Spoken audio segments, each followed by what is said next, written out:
پوچھتے ہیں کہ یا اللہ جنت میں میرا پڑوسی کون ہوگا؟ اللہ نے فرمایا کہ فلاں کسائی۔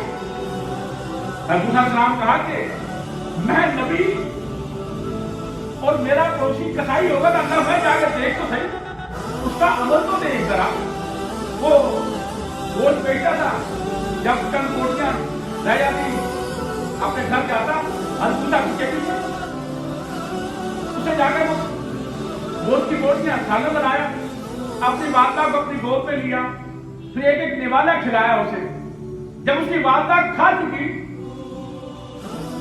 تو میں نے دعا کی، اے اللہ میرے بیٹے کو موسیٰ کا پڑوس جنت میں نصیب فرما۔ اللہ نے وہ دعا قبول کر لی۔ اور آپ دعا کرتے تھے کاش کہ میری والدہ حیات ہو، میں عشاء کی نماز پڑھا رہا ہوتا اور میری والدہ فرماتی یا محمد صلی اللہ علیہ وسلم، تو خدا کی قسم میں نماز توڑ کر جا کر پوچھتا کہ جی مانی بتلائیے۔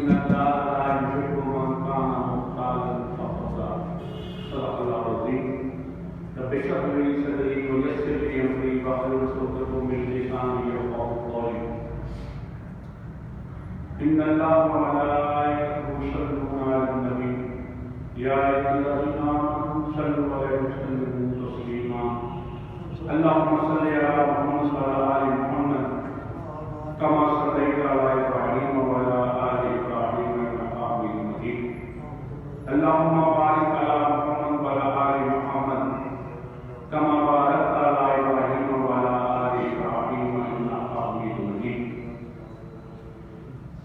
میں نے آپ کے سامنے سورہ نساء کی 36 نمبر آیت تلاوت کرنے کا شرط حاصل کیا ہے۔ ترجمہ ہے کہ تم صرف اللہ ہی کی عبادت کرو، اس کے ساتھ کسی کو شریک نہ ٹھہراؤ، اپنے والدین کے ساتھ نیک سلوک کرو اور اپنے قرابت داروں سے، یتیموں سے، مسکینوں کے ساتھ، رشتہ دار، پڑوسی، اجنبی ہمسایہ، پہلو کے ساتھی، مسافر اور تمہارے ماتحت لونڈی اور غلام، ان سب سے کے ساتھ حسن سلوک والا معاملہ کرو۔ بے شک اللہ تبارک تعالیٰ اس شخص کو پسند نہیں فرماتے جو اپنے کردار میں مغرور ہو اور اپنی بڑائی پہ چلائے۔ اس آیت مبارکہ میں اللہ تبارک تعالیٰ نے حقوق اللہ اور حقوق العباد بہت ترتیب کے ساتھ بیان فرما دیے ہیں، اور سب سے پہلی بات جو ہے حقوق اللہ میں کہ اللہ تبارک تعالیٰ نے قرآن میں بار بار جو ہے یہ فرمایا کہ تم صرف میری ہی عبادت کرو اور میرے ساتھ کسی کو شریک مت ٹھہراؤ۔ یہی وہ عقیدہ ہے ایک مسلمان کا کہ اللہ تبارک تعالیٰ جو ہمارا خالق بھی ہے، مالک بھی ہے، منعم بھی ہے، تمام خزانہ کو مالک ہے، عزت اور ذلت اسی کے ہاتھ میں ہے، زندگی اور موت اسی کے ہاتھ میں ہے، اور وہی ہے اولاد دینے والا، وہی ہے بیٹا دینے والا، وہی ہے بیٹی دینے والا، وہی ہے دونوں دینے والا یا کچھ نہ دینے والا۔ ہر چیز کا مالک میرا رب ہے، تو اس لیے میرا رب کہتا ہے کہ تم صرف میری ہی عبادت کرو اور میرے ساتھ کسی کو شریک مت ٹھہراؤ۔ اور یہ تقاضا کرتی ہے اس چیز کہ ہم صرف اور صرف اللہ کی عبادت کریں، کیونکہ ہم جب کہتے ہیں ہر نماز میں ہم کہتے ہیں کہ ایا کا نعبد کہ اللہ ہم تیری ہی عبادت کرتے ہیں اور تجھ ہی سے مدد مانگتے ہیں. اور جب ہم کہتے ہیں قل هو اللہ احد اللہ الصمد لم یلد ولم یولد ولم یکن لہ کفوا احد، اور یہ ہم اعلان کرتے ہیں کہ اللہ ایک ہی ہے اور وہ بے نیاز ہے اور اس کا کوئی ہمسر نہیں ہے، نہ وہ کسی اولاد نہ اس کی کوئی اولاد. اور یہ وہ چیز ہے بیسیکلی اللہ فرماتے ہیں کہ میں تو تمہاری شہرت کے قریب ہوں، تم مجھے پکارنے والے تو بنو، تم اپنے زبان سے جو ادا کرتے ہو میں وہ بھی سنتا ہوں، تمہارے لب ہلتے ہیں آواز پیدا نہیں کرتے میں اسے بھی سمجھ لیتا ہوں، اور یہاں تک کہ یہ تمہارے دل میں موجود ہوتا ہے میں تو وہ بھی جان لیتا ہوں. تو اس لیے آپ نے فرمایا کہ اگر آپ کا چشمہ بھی ٹوٹ جائے وہ اپنے رب سے کھاؤ، قسم کھاؤ تو اپنے رب کی کھاؤ ورنہ خاموش رہو. اور یہ وہ چیز ہے بیسیکلی جو ہمیں ہمارا جو عقیدہ توحید یہ بتلاتی ہے کہ ہم صرف اللہ ہی کی عبادت اور ماننا ہے تو صرف اسی سے ماننا ہے اور کسی کے آگے اپنی جبی نہیں چکانی. اور حضرت معاذ بن جبل رضی اللہ تعالیٰ عنہ یہ آپ سب میں شاگرد خاص ہیں، ان کے بارے میں آپ سب نے ارشاد فرمایا کہ میری امت میں حلال و حرام کو جاننے والا سب سے بہترین جو ہے وہ معاذ بن جبل رضی اللہ تعالیٰ عنہ، اور آپ صلی اللہ علیہ وسلم سواری پر موجود ہیں اور اپنے شاگرد خاص کو اپنے ساتھ بٹھلا لیتے ہیں. اور جب سواری آگے چلتی ہے تو آپ فرماتے ہیں کہ یا معاذ، اور معاذ ارشاد فرماتے ہیں کہ لبیک یا رسول اللہ و سعدیک، اللہ کے رسول میری خوش بختی میں حاضر ہوں. سواری پھر آگے چلتی ہے، اب تو پھر فرماتے ہیں کہ یا معاذ، اور وہ پھر آگے سے کہتے ہیں کہ لبیک یا رسول اللہ و سعدیک. تو آپ فرماتے ہیں کہ معاذ تم جانتے ہو تو اللہ کا بندے پر کیا حق ہے؟ تو معاذ بن جبل رضی اللہ تعالیٰ فرماتے ہیں کہ اللہ کے رسول بہتر جانتے ہیں. تو آپ صلی اللہ علیہ وسلم فرماتے ہیں کہ معاذ اللہ کا بندے پر یہ حق ہے کہ وَاعْبُدُوا اللَّهَ وَلَا تُشْرِكُوا بِهِ شَيْئًا، کہ تم صرف اللہ ہی کی عبادت کرو اور اس کے ساتھ کسی کو شریک مت ٹھہراؤ. سواری آگے چلتی ہے، آپ سب پھر پوچھتے ہیں یا معاذ، وہ آگے سے کوئی جواب دیتے ہیں لبیک یا رسول اللہ و سعدیک. تو آپ صلی اللہ علیہ وسلم پوچھتے ہیں معاذ کہ جب بندہ اللہ ہی کی عبادت کرے اس کے ساتھ کسی کو شریک نہ ٹھہرائے تو پھر بندے کا اللہ پر کیا حق ہے؟ وہی جواب ملتا ہے کہ اللہ کے رسول بہتر جانتے ہیں. تو آپ سے ارشاد فرماتے ہیں کہ جب بندہ اللہ ہی کی عبادت کرتا ہے اس کے ساتھ کسی کو شریک نہیں ٹھہراتا تو پھر بندے کا اللہ پر یہ حق ہے کہ اللہ اسے عذاب نہ دے اور اسے جنت میں داخل کر دے. اسی مقصد فرما دے. حضرت جابر بن عبداللہ رضی اللہ تعالیٰ عنہ روایت کرتے ہیں کہ آپ صلی اللہ علیہ وسلم نے ارشاد فرمایا کہ میں تمہیں وہ بات نہ بتلاؤں جو حضرت نوح علیہ السلام نے اپنے بیٹے کو نصیحت کی تھی کہ بیٹا میں تمہیں دو چیزوں کا حکم دیتا ہوں کرنے کو اور دو چیزوں سے میں منع کرتا ہوں. پہلی چیز جس طرح کرنے کا حکم فرمایا اپنے بیٹے کو کہ بیٹا لا الہ الا اللہ وحدہ لا شریک لہ. یہ اگر ایک پلڑے میں پوری کائنات رکھ دی جائے اور ایک پلڑے میں یہ کلمہ رکھ دیا جائے تو یہ کلمے والا جو پلڑا بھاری ہو جائے گا، نیچے ہو جائے گا. اور بیٹا دوسری بات جو ہے وہ کہنا ہے سبحان اللہ و بحمدہ. یہ اور یہ جو ہے یہ فرشتوں کی عبادت ہے اور یہ مخلوق کی دعا ہے اور اللہ تبارک تعالیٰ ہر مخلوق کو اس کے صدقے سے جو ہے وہ رزق پہنچاتے ہیں. روایت میں آتا ہے حضرت ابو ہریرہ رضی اللہ تعالیٰ عنہ آپ فرمایا کہ سبحان اللہ و بحمدہ سبحان اللہ کی یہ وہ کلمات ہیں جو زبان پر تو بڑے ہلکے ہیں لیکن مزاج میں بڑے بھاری ہیں اور اس کائنات میں جس جس پر سورج پڑتا ہے مجھے یہ سب سے زیادہ عزیز ہے. اور حضرت صافی علیہ السلام جو ہے آپ سب کی طرف سے حاضر ہوتے ہیں اور فرماتے ہیں کہ یا رسول اللہ صلی اللہ علیہ وسلم آپ یہ پڑھا ادا کیجیے، اس کی تسبیح کیا کیجیے، اور آپ کی امت بھی کہ سبحان اللہ ہے والحمدللہ ہے ولا الہ الا اللہ واللہ اکبر ولا حول ولا قوت الا باللہ العلی العظیم۔ حضرت ابن عباس رضی اللہ تعالیٰ روایت کرتے ہیں کہ جو اسے ایک بار پڑھ لیتا ہے اللہ تبارک تعالیٰ اسے 5 چیزوں سے نوازتے ہیں۔ پہلا یہ کہ اس کا نام اللہ کا ذکر کرنے والوں میں شمار ہو جاتا ہے۔ دوسرا کہ ذکر کرنے والوں میں سب سے سر فہرست۔ تیسرا جو اسے اجر و ثواب ملتا ہے وہ یہ ہے کہ اس کے نام کے جنت میں درخت اگ جاتے ہیں۔ چوتھا یہ کہ اس کے نام اعمال سے جو گناہ ایسے جھڑ جاتے ہیں جیسے خزاں رسیدہ پتے جھڑ جایا کرتے ہیں۔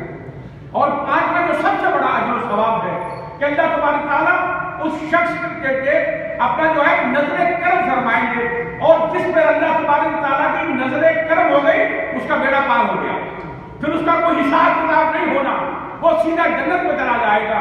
یہ ہے اس کا اجر و ثواب۔ اور فرمایا کہ حضرت السلام نے کہا کہ بیٹا 2 چیزوں سے بچنا، ایک شرک اور دوسرا تکبر۔ شرک کرنے والا پر جنت حرام کر دی جاتی ہے، اور جس کے دل میں ایک ذرہ برابر رائی کے دانے کے برابر تکبر ہوا وہ جنت کی خوشبو بھی نہیں پائے گا۔ تو ذرا تصور کیجیے کہ ایک رائی کے دانے کے برابر جو ہے شرک اور غرور و تکبر جو ہے انسان کو جہنم سے دور کر دیتا ہے کہ وہ اس کی خوشبو کو نہیں پا لیتا۔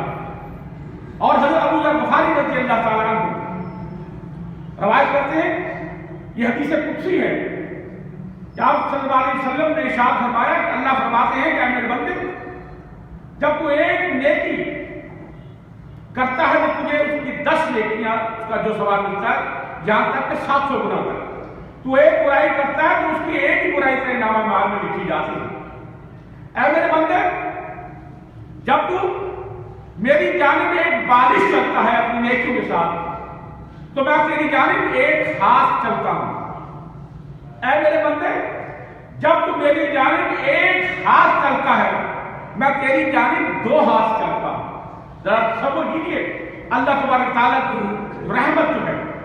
اے بندے، تو میری جانب چل کر آتا ہے، اے بندے میں تیری جانب دوڑ کر آتا ہوں، اور مجھے اپنی رحمت کی قسم ہے اے بندے، اگر تو نے یہ دنیا زمین و آسمان تک اپنے گناہوں سے بھر لی لیکن میرے ساتھ کسی کو شریک نہ کیا تو مجھے اپنی رحمت کی قسم ہے تجھے اپنی آغوش میں لے لوں گا۔ ذرا سمجھ کیجیے۔ اور حضرت ابو سعید خدری رضی اللہ تعالیٰ عنہ روایت کرتے ہیں کہ ہم دنیا میں اپنے حق کے لیے کتنا اصرار کرتے ہیں، لیکن قیامت والے دن وہ مسلمان جو اللہ تبارک تعالیٰ سے اصرار کریں گے، زور لگائیں گے اس پہ کہ ان کے جو ساتھی ان کے ساتھ نمازیں پڑھنے والے، حج کرنے والے، عبادات کرنے والے کسی وجہ سے وہ جہنم میں داخل کر دیے جائیں گے، تو وہ تمام جو ہے وہ جنتی جو ہے اللہ سے کہیں گے یا اللہ یہ تو ہمارے ساتھ عبادات کرتے تھے، نماز حج تمام چیزیں، تو اللہ فرمائیں گے جاؤ انہیں پہچان کر نکال لاؤ۔ روایت میں آتا ہے کہ وہ سب کو پہچان کر نکالیں گے، نکال کر لائیں گے، کسی کے ٹخنے کے آگ میں چھوا ہوگا، کسی کے گھٹنے کو، اور کہیں گے یا اللہ ہم سب کو نکال لائے، تو اللہ فرمائیں گے جاؤ جس کے دل میں 1 دینار کے وزن کے برابر میں ایمان ہے، یہ بنتا ہے 4.25 گرام، انہیں بھی نکال لاؤ۔ پھر اللہ فرمائیں گے کہ آدھا دینار جس کے دل میں ایمان ہے اسے بھی نکال لاؤ، اور پھر یہاں تک کہ اللہ فرمائیں گے کہ جس کے دل میں 1 ذرہ برابر میں ایمان ہے اگر اس نے میرے ساتھ شرک نہیں کیا تو انہیں بھی نکال لاؤ۔ اور ذرا صبر کیجیے۔ اور حضرت بن مالک رضی اللہ تعالیٰ عنہ روایت کرتے ہیں، یہ بھی حدیث قدسی ہے کہ قیامت والے دن اللہ تبارک تعالیٰ اپنے اس بندے کو اس سے سب سے کم عذاب ہوگا اسے بلایا جائے گا اور اسے کہا جائے گا کیا بندے اگر تجھے میں ساری دنیا دے دوں اس عذاب سے بچنے کے لیے تو فدیہ کر دے گا؟ تو وہ کہے گا یا اللہ میں بالکل فدیہ کر دوں گا۔ تو اللہ فرمائے گا کہ میں بندے میں نے تو تجھ سے بہت تھوڑی ڈیمانڈ کی تھی، جب تو اپنے آدم کی پشت میں تھا میں نے تجھ سے صرف ایک وعدہ کیا تھا، سورہ الاعراف میں ہے الست بربکم قالوا بلی شاہدنا، اللہ نے فرمایا کہ کیا میں تمہارا رب نہیں ہوں؟ اور سب نے کہا تھا بیک زبان ہو کر کہ تو ہی ہمارا رب ہے، ہم گواہی دیتے ہیں۔ اسی قرآن کی جو آیت کو ہے، اس کو حدیث پاک جو ہے ابی بن کعب رضی اللہ تعالیٰ عنہ اسے انڈوس کرتے ہیں، لمبی حدیث ہے، میں مختصر کرتا ہوں، اسی بات بتانا چاہتا ہوں آپ کو۔ کیا فرمایا کہ اللہ تبارک تعالیٰ نے تمام جو روحیں ہیں ان کو جسم عطا کیا، شعور عطا کیا اور زبان عطا کی، اور ان سب سے اللہ نے ایک وعدہ لیا جسے میثاق کہتے ہیں۔ اس سے یہ وعدہ کیا، سب سے لیا کہ میں ہی تمہارا معبود ہوں، میرے سوا کسی کی عبادت نہ کرنا، میں تمہاری جانب نبی اور رسول بھیجوں گا، وہ صحیفے لے کر آئیں گے، وہ کتابیں لے کر آئیں گے، اور یہ اسی وعدے کا تم سے اظہار کریں گے، تذکیر کریں گے۔ تو لہذا دیکھ لینا، میرے ساتھ کسی کو شریک نہ کرنا، اور ہر روح نے جسے جسم، شعور اور زبان عطا کی گئی تھی، وہ اللہ سے، ہم سب اللہ سے وعدہ کر کے آئے ہیں کہ اللہ ہم تیرے سوا کسی کی عبادت نہیں کریں گے، تیرے آگے ہی اپنی زمین کو جھکائیں گے اور خود ہی سے مانگیں گے۔ اور آج ہم دیکھ رہے ہیں کہ ہماری زمین جگہ جگہ جو ہے جھکتی ہیں، اور یہ وہی کلمہ ہے، اگر اسے اخلاص سے اس کلمے کو پڑھ لیا جائے تو ہماری زمینیں جو ہیں ہر ایک کے آگے جھکنے کی بجائے ایک رب کے آگے جھکیں اور اسی سے مانگیں جو تمام خزانوں کا مالک ہے۔ اسی طرح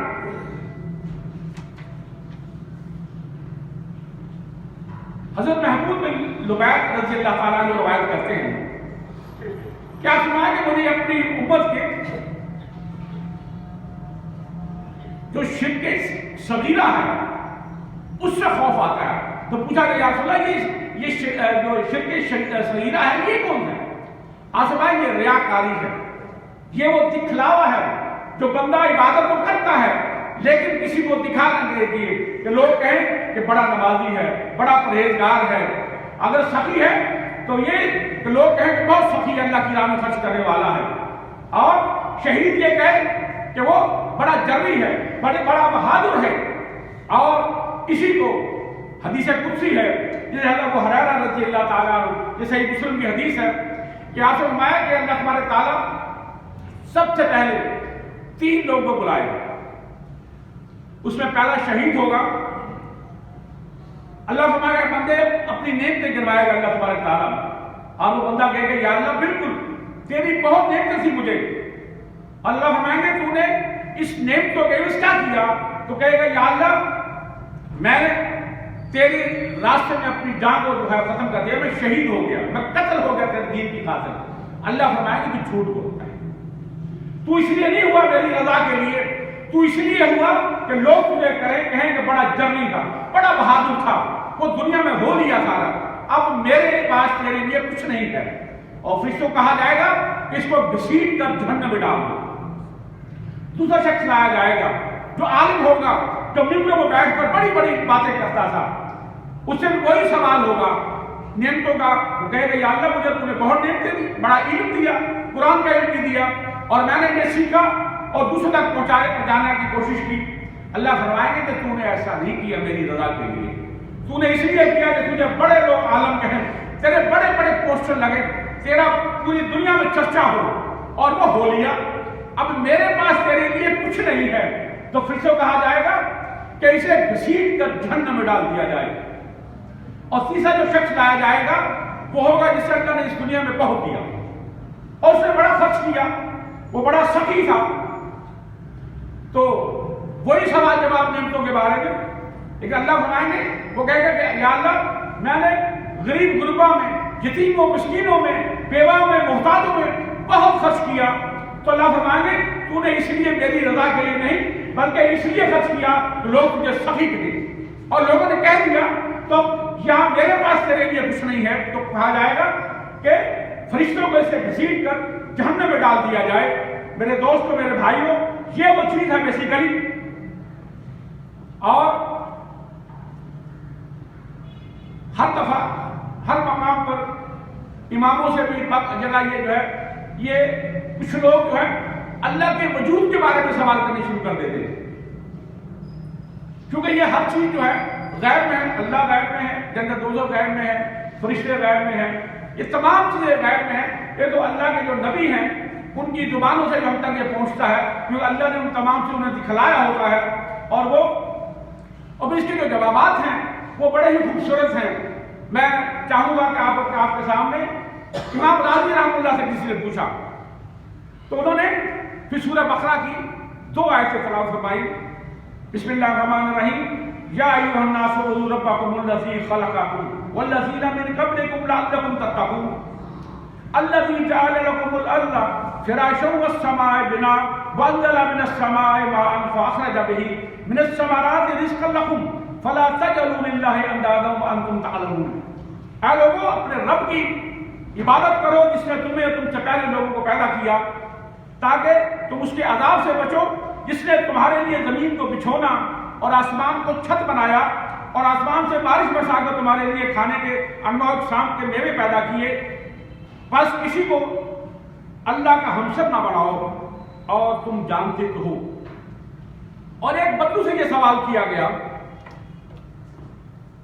کہ رب جو ہے اس کے بارے میں، تو اس نے بڑا خوبصورت جواب دیا ہے، کہا کہ ایک مینگنی سے ہم یہ اندازہ لگا لیتے ہیں کہ کون سا اونٹ ہے، ایک پاؤں کے نشان سے ہم آدمی تک پہنچ جاتے ہیں کہ یہ فلاں آدمی کا نشان ہے۔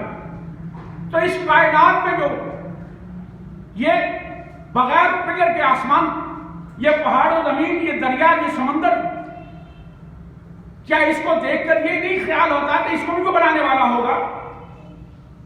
تو ظاہر ہے کہ وہ اللہ تبارک تعالیٰ کی ذات ہو سکتی ہے۔ کتنا خوبصورت جواب ہے۔ اس لیے اللہ فرماتے ہیں کہ تو اپنے آپ پہ غور کر، اس دنیا پہ غور کر، اور تو مجھ تک پہنچ جائے گا۔ یہ اللہ کی مخلوق جو ہے یہ تقاضا کرتی ہے، وہ تقاضی ہے کہ جب اس پر غور کریں تو اللہ تک پہنچ جائیں۔ یہی سوال جو ہے امام مالک سے ہارون رشید نے کیا، تو کہا کہ یہ جو مختلف زبانیں، مختلف رنگ اور یہ ساری چیزیں کائنات کی تقاضا کرتی ہیں کہ اس کو بنانے والا رب ہے۔ یہی سوال کیا گیا امام ابو حنیفہ رحمہ اللہ سے، اور انہوں نے سنی انسنی کر دی۔ پھر انہوں نے فرمایا کہ میں نے سنا ہے کہ ایک کشتی ہے بہت بڑی، وہ سمندروں میں بغیر کسی ملاح کے چل رہی ہے، اس میں سامان ہے، وہ مختلف جگہ سامان اتارتی ہے، چڑھاتی ہے، وہ تمام جو ہے جو خود بخود وہ چلی جا رہی ہے سمندر میں۔ سننے والوں نے کہا کہ حضرت یہ کیسے ہو سکتا ہے کہ ایک سمندر میں بغیر کسی ملاح کے وہ جو ہے کشتی جو ہے جا رہی ہو؟ تو اس نے کہا کہ اللہ کے بندو، ایک کشتی بغیر ملاح کے نہیں چل سکتی، اور یہ پوری کائنات جو ہے یہ کسی رب کے بغیر چل سکتی ہے؟ اور یہی سوال کیا گیا امام شافعی رحمۃ اللہ سے، بڑا خوبصورت جواب دیا انہوں نے۔ کہا کہ دیکھیے شہتوت ہے، اس کے پتے ہیں، اسے کیڑے کھاتے ہیں، اس پر شہد کی مکھی بیٹھتی، اسے ہرن کھاتی ہے، اسے گائے بکری وہ کھاتی ہے۔ جو کیڑا کھاتا ہے تو اس کو وہ ریشم کے جو ہے وہ ڈوری پیدا کرتا ہے۔ کیڑا جو ہے، اور ہم سب جانتے ہیں جن کا دیہات سے تعلق ہے کہ وہ شہتوت کے درختوں پہ ہم لوگ وہ کیڑے پھینکتے تھے، اور پھر وہ جو اس کی جو تاریں ہوتی تھی اس کو اکٹھی کرتے تھے، یہ ریشم تھا کہ وہ کیڑا جو کھاتا ہے پتے تو وہ ریشم پیدا کرتا ہے، اور شہد کی مکھی کھاتی ہے اس کو اس کی گود کو تو وہ شہد پیدا کرتی ہے، ہرن کھاتی ہے تو وہ مشک پیدا کرتی ہے، گائے بکریاں مینگنے پیدا کرتی ہیں۔ تو یہ اس ذات باری تعالیٰ ہے جو ایک چیز مختلف چیزیں کھا رہی ہیں اور رنگ برنگی چیزیں اس کا زڑ پیدا ہو رہی ہے، اور یہ تقاضا کرتی ہے کہ کوئی رب ہے اس بنانے والے۔ اور یہی سوال جو ہے امام احمد بن حنبل رحمہ اللہ سے کیا گیا۔ انہوں نے بڑا خوبصورت جواب دیا کہ ایک کلا ہے، باہر وہ چاندی کا ہے، اندر اس کے اوپر جو ہے وہ سونے کی ہے، کوٹنگ ہے، اور اس کے اندر نہ کوئی کھڑکی ہے، نہ کوئی دروازہ ہے، نہ ہوا اندر نہ باہر آ سکتی ہے۔ کچھ دنوں کے بعد اس کی ایک دیوار ٹوٹتی ہے، تو ایک بڑا ہی خوبصورت، جس کے کان ہیں، آنکھیں ہیں، خوبصورت آواز ہے، اور وہ کیا ہے؟ چوزا ہے۔ یہ انڈے کی مثال دی انہوں نے کہ انڈا باہر سے سفید ہوتا ہے چاندی نما، زردی اس کی جو زرد سونے کی ہوتی ہے، اور 21 دن کے بعد اس میں سے مرغی کی ہیٹ سے یا ہیچری میں وہ انڈا پھٹتا ہے، ٹوٹتا ہے، تو ایک بڑا ہی خوبصورت چوزا جو ہے باہر نکل آتا ہے۔ وہ چو چو کرتا جو ہے دانا دن کا چنتے لیے چلا جاتا ہے۔ اس کو بنانے والا کون ہے؟ میرا وہ رب ہی ہے۔ تو میرے دوستوں، میرے بھائیوں، یہ وہ چیز ہے کہ وَاعْبُدُوا اللَّهَ وَلَا تُشْرِكُوا بِهِ شَيْئًا، کہ تم صرف اللہ ہی کی عبادت کرو، اس کے ساتھ کسی کو شریک نہ ٹھہراؤ۔ اس کے بعد جو ہے اسی آیت مبارکہ میں کہ اللہ کی عبادت کے بعد جو ذکر ہے وہ والدین کا، اور قرآن میں 5 جگہ ایسی جگہ ہے جس میں جہاں اللہ کا ذکر ہے کہ اللہ کے ساتھ کسی کو شریک نہ ٹھہراؤ، اسی کی عبادت کرو، اس کے بعد جو دوسرا نام ہے فوراً جو ہے حقوق العباد میں سر فہرست جو آتا ہے وہ والدین کا حق ہے۔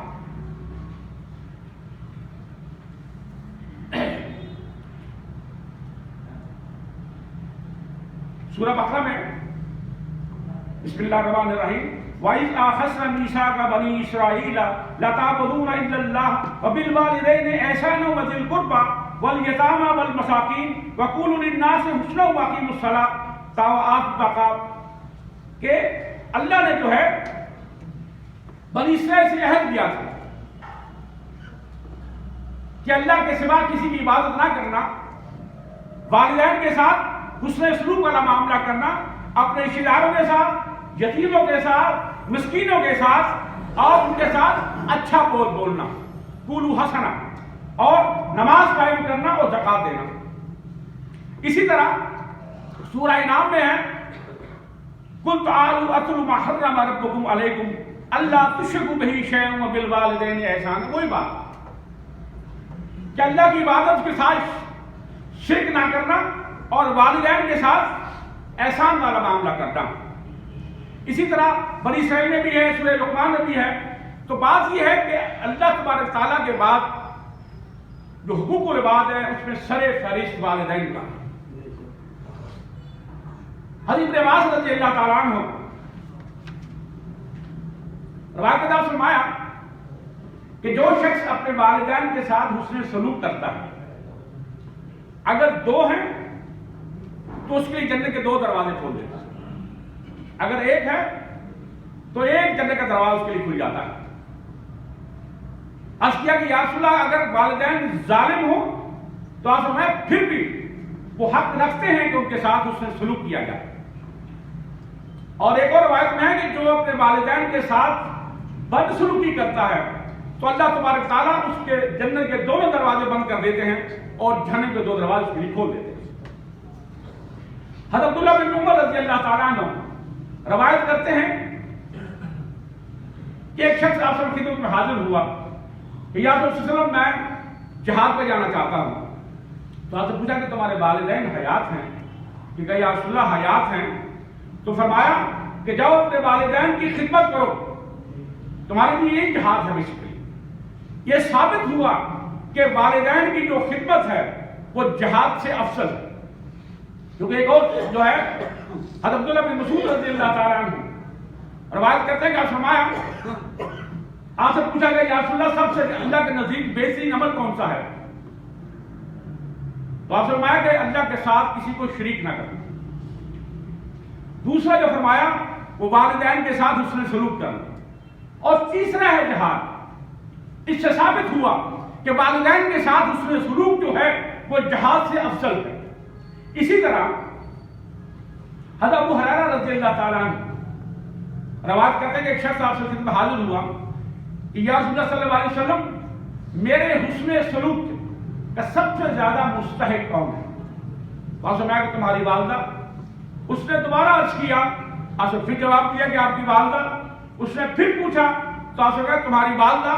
اس نے پھر پوچھا تو کہا کہ تمہارے والد. اور پھر اس طرح درجہ بدرجہ. اور یہی وہ چیز ہے بیسیکلی. ایک اور حدیث ہے حضرت ابو ہریرہ رضی اللہ تعالیٰ روایت کرتے ہیں کہ آپ فرمایا یہ 3 دفعہ فرمایا کہ اس کی خاک، اس کی ناک خاک آلود ہو، اس کی ناک خاک آلود ہو، اس کی ناک خاک آلود ہو جس نے اپنے والدین کو پایا اور حسن سلوک سے اپنے آپ کو بخشوا نہ سکا.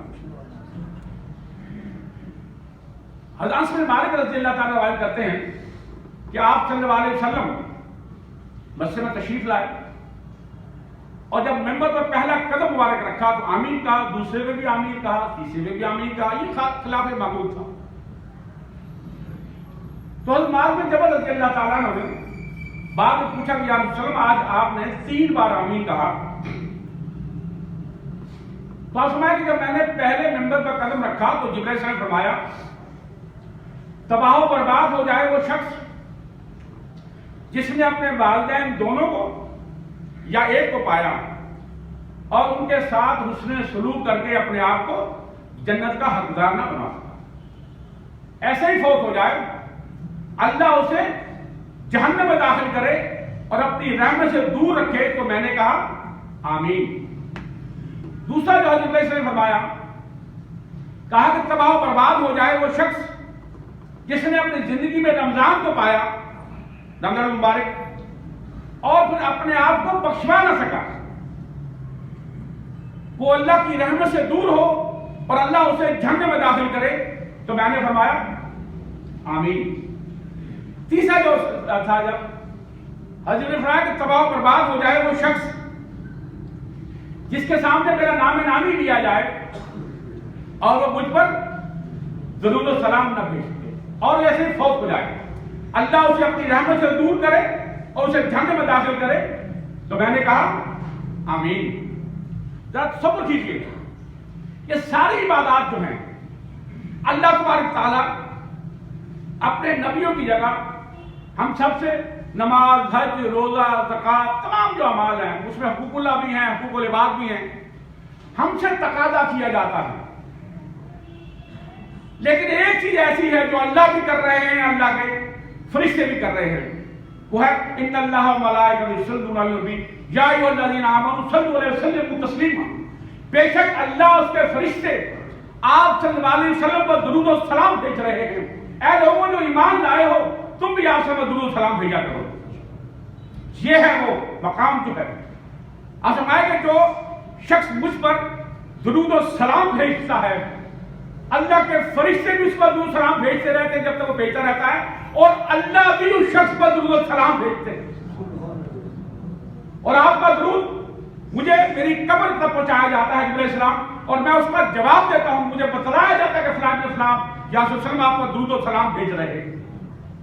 اور جو ایک بار درود و سلام بھیجتا ہے اللہ تبارک تعالیٰ اس کے 10 درجات بلند فرما دیتے ہیں. 10 نیکیاں اس کے نامہ اعمال میں لکھ دی جاتی ہیں اور 10 برائیاں اس کے نامہ اعمال سے نکال دی جاتی ہیں. آسم آیا کہ قدوس ہے وہ شخص جس کے سامنے میرا نام نامی لیا جائے اور وہ مجھ پر درود نہ بھیجے. اور قیامت والے دن وہ شخص میرے ساتھ یوں ہوگا جو سب سے زیادہ مجھے درود و سلام بھیجنے والا ہوگا. تو میرے دوستوں، میرے بھائیوں، یہ آسم آیا کہ جو جمعے والے دن، آج جمعہ المبارک ہے، جو مجھ پر 100 دفعہ درود بھیجتا ہے اللہ تبارک تعالیٰ اس کی 100 حاجات پوری فرماتے ہیں، 30 دنیاوی اور 70 اخروی. اگر میں آپ سے کہوں کہ اپنی اپنی خواہشات کاغذ پر لکھ دیجئے تو 10 سے آگے آپ نہیں جا سکتے. تو اللہ تبارک تعالیٰ جو دن میں 100 مرتبہ آسا درود بھیجتا ہے، خاص طور پر اس دن اس کی 30 دنیاوی اور 70 اخروی جو ہے وہ حاجات اللہ پوری فرما دیں گے. اسی طرح عائشہ رضی اللہ تعالیٰ عنہ روایت کرتی ہے، آپ فرمایا کہ آپ صلی اللہ علیہ وسلم کو خواب میں جنت میں گئے. دونوں روایتیں ہیں کہ وہاں جا کے آپ نے حضرت خاصہ بن نعمان رضی اللہ تعالیٰ عنہ کی تلاوت کی آواز سنی. کہ پوچھا کہ یہ کون؟ فرمایا کہ یہ حارثہ بن نعمان رضی اللہ تعالیٰ عنہ، یہ اپنی والدہ کی بہت خدمت کرتے ہیں اور اللہ کو ان کی ادا اتنی پسند ہے کہ یہ تلاوت زمین پر کرتے ہیں اور اللہ ان کی تلاوت پورے آسمانوں میں فرشتوں کو سناتا ہے۔ حضرت موسیٰ علیہ السلام اللہ سے ہم کام ہی کرتے تھے، ان کی والدہ فوت ہو جاتی، اللہ فرماتے ہیں کہ موسیٰ اب ذرا صبر کر آنا، اب پیچھے تمہاری والدہ دعا کرنے والی نہیں ہے، ایک نبی بھی محتاج ہے اپنی والدہ کی دعا کا۔ اور حضرت موسیٰ پوچھتے ہیں کہ یا اللہ جنت میں میرا پڑوسی کون ہوگا؟ اللہ نے فرمایا کہ فلاں کسائی۔ حضرت موسیٰ علیہ السلام کہا کہ میں نبی اور میرا پڑوسی کسائی ہوگا تو اللہ میں جا کے دیکھ تو صحیح، اس کا عمل تو دیکھ ذرا۔ وہ گوشت بیچتا تھا، جب چند بوٹیاں رہ جاتی اپنے گھر جاتا، حضرت موسیٰ پیچھے پیچھے اسے جا کر وہ گوشت کی بوٹیاں سالن بنایا، اپنی والدہ کو اپنی گود میں لیا، پھر ایک ایک نوالا کھلایا اسے۔ جب اس کی والدہ کھا چکی تو انہوں نے دعا کی، اے اللہ میرے بیٹے کو موسیٰ کا پڑوس جنت میں نصیب فرما، تو اللہ نے وہ دعا قبول کر لی۔ اور آپ فرمایا کرتے تھے کاش کہ میری والدہ حیات ہوتی، میں عشاء کی نماز پڑھا رہا ہوتا اور میری والدہ فرماتی یا محمد صلی اللہ علیہ وسلم، تو خدا کی قسم میں نماز توڑ کر جا کر پوچھتا کہ جی مانی بتلائیے۔ اور یہی وجہ ہے، ایک حدیث ہے یزید بن حسن رحمہ اللہ روایت کرتے ہیں، میرے بات سے کہا کہ آپ نے فرمایا کہ اگر جریج ایک راہب تھا بنی اسرائیل کا، یہ بخاری میں سے پورے واقعہ کا ذکر ہے، جریج اگر فقیہ ہوتا تو اسے معلوم ہونا چاہیے تھا کہ والدہ کی آواز پر لبیک کہنا اللہ کی عبادت سے افضل ہے۔ واقعہ کچھ یوں ہے کہ وہ راہب تھا، جنگل میں کٹھیاں بنائی ہوئی ہے، وہ عبادت میں مصروف رہتا تھا، اسلام میں رہبانیت کی اجازت نہیں ہے، اور والدہ ہے نا تو بیٹے کو ملنے کو جی چاہا تو والدہ جاتی ہیں، وہ آواز دیتی ہیں تو وہ مصروف ہے نماز میں، واپس آ جاتی ہے۔ اس طرح 3 دن یہ واقعہ ہوا اور تیسرے دن پھر ان کی والدہ جو ان کے دل سے ایک بددعا نکلی اپنے بیٹے کے لیے، اے اللہ میرے بیٹے کو مرنے سے پہلے کسی فاحشہ عورت کا سامنا نصیب کر۔ اور یہ بڑا عبادت گزار تھا، اس کی بڑا مقام تھا وقت کے بادشاہ کے، اور حاصل تو ہر جگہ ہوا کرتے ہیں۔ تو ایک حسین اور جمیل فاشا تیار کی گئی، کیونکہ یہ اللہ کا نیک بندہ تھا، اس نے دھتکار دیا۔ وہ جب باہر نکلی عورت تو ایک چرواہے نے اس کے ساتھ پسکاری کی، وہ حاملہ ہو گئی۔ 2 روایتیں آتی ہیں، ایک روایت میں جب حاملہ تھی تو یہ مشہور ہو گیا، اسے کہا کہ یہ بچہ جو ہے جریج کا ہے۔ بادشاہ سے بات پہنچی، بادشاہ اپنے کرندے بھیجے، اس کی کٹھیاں گرا دی، اسے گھسیٹ کر اس کے دربار میں لے گئے۔ اس نے کہا کہ معاشرہ کیا؟ اس نے کہا کہ تم نے زنا کیا ہے۔ اس نے کہا کہ نہیں میں نے ایسا نہیں کیا۔ اس نے کہا مجھے تھوڑی سی مہلت دو۔ اپنی والدہ کے پاس جاتے ہیں، ان سے کہتے ہیں کہ والدہ تیری بددعا کی وجہ سے سارا کچھ ہو رہا ہے، اللہ سے دعا کر اللہ ان حالات کو مجھ سے دور فرما دے۔ اور خود بھی جو ہے نماز پڑھتے 2 رکعت، اور پھر کہتے ہیں وہ عورت کو لایا جائے۔ دونوں باتیں آپ سے میں رکھنا چاہتا ہوں کہ وہ حاملہ ہے، اس درخت کے نیچے ہے، وہ اللہ سے دعا مانگتے ہیں، اس درخت کو حکم دیتے ہیں کہ اللہ کے حکم سے تو بتلا کہ اس کا جو ہے باپ کون ہے۔ تو روایت میں یہ آتا ہے کہ ایک ایک پتا پتا ٹہنی ٹہنی جو ہے بھیا زبان کا تھا کہ فلانا چرواہا ہے، تو آپ مان جاتے ہیں۔ دوسری روایت یہ ہے کہ ڈیلیوری ہو چکی بچہ ہے، تو اس کے سر پہ ہاتھ رکھ کر کہتا ہے تو اس رب جس نے مجھے اور تجھے پیدا فرمایا بتا کہ میرا باپ کون ہے، اور وہ بچہ پکار اٹھتا ہے کہ فلانا چرواہا ہے، اور مان جاتی ہے۔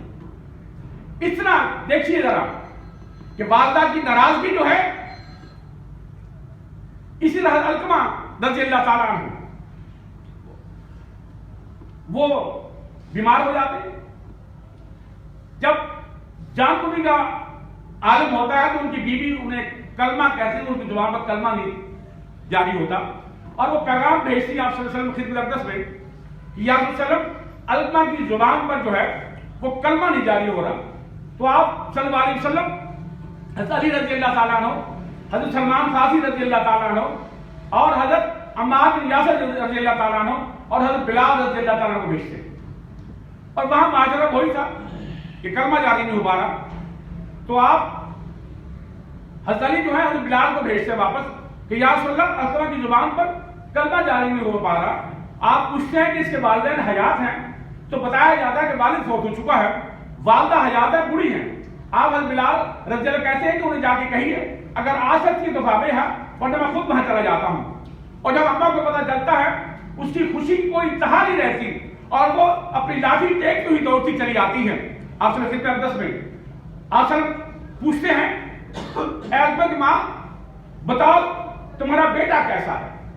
کہ یا رسول اللہ بڑا عبادت گزار، بڑی نمازیں پڑھتا ہے، بڑے صدقات دیتا ہے، نہ وہ تعداد معلوم کرتا ہے نہ مقدار معلوم کرتا ہے، لیکن میں اس سے ناراض ہوں. تو میں اسی وجہ سے اس کی زبان پر کلمہ نہیں جاری ہو پا رہا، آپ اسے معاف کر دیجیے. وجہ کیا ہے؟ کہا کہ یہ مجھ پر اپنی بیوی کو فوقیت دیتا ہے، اب مجھ سے نافرمانی کر جاتا ہے، تو المحکمہ سے معاف کر دیجیے. وہ معاف کر دیتی ہے. حضرت بلال کو بھیجا جاتا ہے، میں مختصر کر رہا ہوں، اور وہاں جا کر حضرت اسما کی زبان پر وہ کلمہ جاری ہو جاتا ہے. اور آپ سب اس کی تفصیل اور جنازہ نماز جنازہ پڑھاتے ہیں، اور وہاں جملہ ارشاد فرماتے ہیں آپ صلی اللہ علیہ وسلم. یہ قابل غور بات ہے. ہم فرماتے ہیں کہ اے مہاجرین صاحب، یہ تمہاری نمازیں، عبادات اور صدقات تمہارے کسی کام نہیں آئیں گے اگر تمہارے والدین تم سے ناراض ہیں. ذرا تصور کیجیے.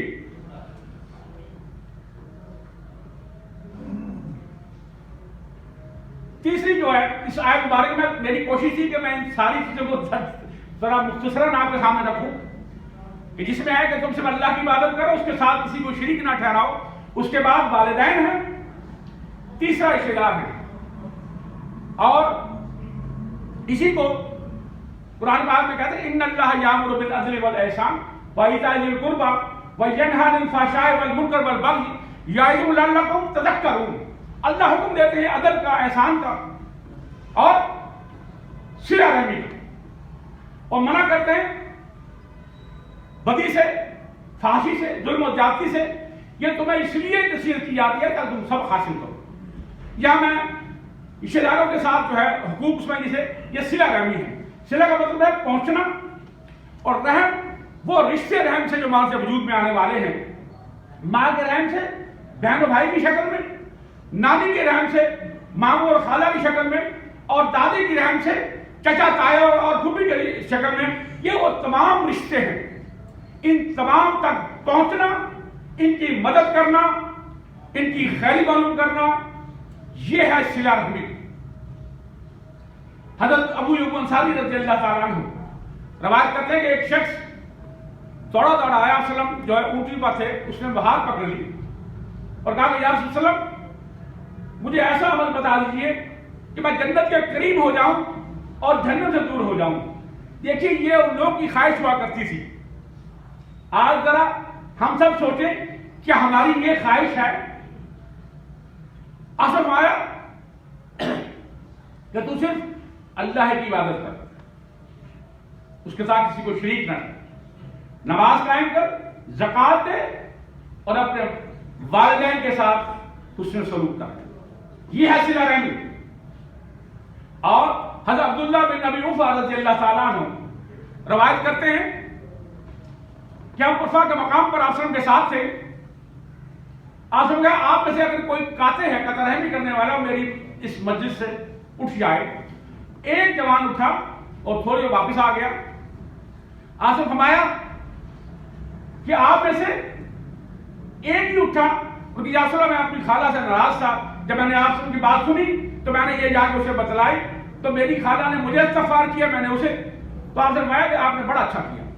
اور یہاں بھی آپ نے ایک جملہ ارشاد فرمایا کہ اے لوگوں، جس بستی میں بھی ایک قاطع ہو وہ بستی اللہ کی رحمت سے دور ہو جایا کرتی ہے. اور حضرت ابو ایوب انصاری رضی اللہ تعالیٰ روایت کرتے ہیں، آپ فرمایا کہ کوئی مسلمان 3 دن سے زیادہ بات چیت بند نہ کرے. اور اسی کو حضرت حسن بصری رحمۃ اللہ نے آگے بڑھایا ہے کہ جو 3 دن کے بعد ناراضگی ہے فوت ہو جاتا ہے وہ کبھی جنت میں اکٹھے نہیں ہو پاتے. اس لیے اگر کسی سے ناراضگی ہے تو آپ پہل کیجئے، آپ ساری نیکیاں جو ہے سمیٹ جائیں گے. حضرت مبارک رضی اللہ عنہ کرتے ہیں، فرمایا کہ جو شخص صلح کے لیے جاتا ہے دو لوگوں کے لیے، اسے ہر لفظ جو صلح کے لیے بولتا ہے نا وہ بیٹھ کر وہاں ایک غلام آزاد کرنے کا ثواب ملتا ہے. اور حضرت ام کلثوم بنت عقبہ رضی اللہ تعالی عنہا روایت کرتی ہیں کہ آپ فرمایا کہ جو شخص 2 لوگوں کی صلح کے لیے جھوٹ کا بھی سہارا لے لیتا ہے وہ جھوٹ نہیں قرار ہوتا، اسے جائز قرار دیا گیا کہ 2 مسلمان بہن بھائیوں کے درمیان صلح کے لیے جھوٹ کا سہارا لیا جا سکتا ہے. کیونکہ ایک حدیث پاک ہے، اور فرمایا کہ 3 جگہ جھوٹ بولا جا سکتا ہے. پہلے مسلمان جو ہے، مومن جو ہے، وہ کنجوس ہو سکتا ہے، وہ بزدل ہو سکتا ہے، لیکن جھوٹا نہیں ہو سکتا. تو یہ 3 جگہ جو ہے جھوٹ کی گنجائش ہے. ایک کفار کے ساتھ جنگ ہے، اس کی بڑی بہترین مثال جنگ عظام حضرت نعیم رضی اللہ تعالیٰ عنہ کی ہے. دوسرا یہ 2 لوگوں کے صلح کرانے کے لیے. اور تیسرا اپنی بیوی کے ساتھ تعلقات کو بڑھانے کے لیے جھوٹ بولا جا سکتا ہے، اس کی تعریف میں، اس کے لباس میں، اس کے کھانے وغیرہ میں. اور یہ اس جانب بھی ایسے ہی ہے. اور دیکھیے یہ وہ چیز ہے بیسیکلی، اور کوئی عبادت ایسی نہیں ہے. میں آخری بات کرنا چاہتا ہوں، اس کے بعد آپ سے اجازت چاہوں گا، کہ جس میں رزق بڑھتا ہو، عمر بڑھتی ہو اور عزت بڑھتی ہو. سورہ راز کی ایک آیت ہے، یمحو اللہ ما یشاء ویثبت وعندہ ام الکتاب، کہ اللہ تبارک تعالیٰ جسے چاہتے ہیں سب کر دیتے، جس کو چاہتے ہیں محو کر دیتے. اس کی ضحاک رحمۃ اللہ نے اس کی جو تفسیر بیان فرمائی ہے وہ یہ ہے کہ جو صلہ رحمی کرنے والا ہوتا ہے اس کی عمر 3 دن رہ جاتی ہے تو اللہ اس کی عمر 30 سال کر دیتے ہیں. اور جو قاطع ہوتا ہے اس کی عمر 30 سال ہوتی ہے، اللہ 3 دن کر دیتے ہیں. اللہ کو یہ منظور ہی نہیں ہے کہ اس کی زمین پر جو ہے قاطع موجود ہو. اور حضرت جبیر بن مطعم رضی اللہ تعالیٰ روایت کرتے ہیں کہ قاطع جو ہے وہ جنت کی خوشبو بھی نہیں پائے گا. اور حضرت عبداللہ بن عمر رضی اللہ تعالیٰ روایت کرتے ہیں، آپ فرمایا کہ جو اللہ سے ڈرنے والا ہے اور صلہ رحمی کرتا ہے اللہ اس کی عمر بڑھاتے ہیں، رزق بڑھاتے ہیں، عزت بڑھاتے ہیں. اللہ تعالیٰ سے دعا ہے کہ اللہ تعالیٰ ہمارا کہا سنا قبول و منظور فرمائے. جزاک اللہ.